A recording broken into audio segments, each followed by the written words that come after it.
درود ان کے لیے ہے، سلام ان کے لیے۔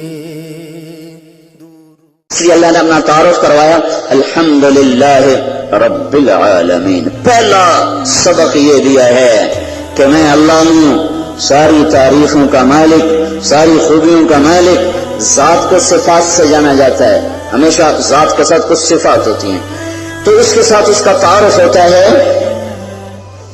تو الحمدللہ میں اللہ، سب تعریفوں کا مالک۔ یہ اللہ تو کون ہے؟ کہ رب العالمین، میں وہ ہوں جو سارے جہان کو پالتا ہوں۔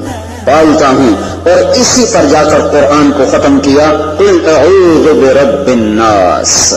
میں وہ ہوں جو سارے جہان کو پالنے کے ساتھ ساتھ تمہیں بھی پالتا ہوں، تمہارا بھی رب ہوں۔ اور نماز میں تکرار کروایا اس کا، رب سبحان ربی العظیم۔ کیس رکوع میں کہ رب اللہ، پھر اٹھ کر کے ربنا ولک الحمد رب اللہ، پھر سجدوں میں جا اور سجدوں میں کہ سبحان ربی الاعلی میرا رب اللہ، کھڑے ہو کر کہو رب اللہ، رکوع میں کھڑے ہو کر کہو رب اللہ، رکوع سے کھڑے ہو کر کہو رب اللہ، سجدے میں جا کر کہو رب اللہ۔ قبر کا سوال، من ربک، من ربک، کون پالتا ہے؟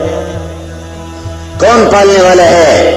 ہاں، جھوٹ بولنے والا، سود لینے دینے والا، جوا کھیلنے والا، فراڈ فریب کرنے والا، لوگوں کی زمینیں دبانے والا، چوری ڈاکے مارنے والا، اس کے لیے یہ پیپر حل کرنا نہ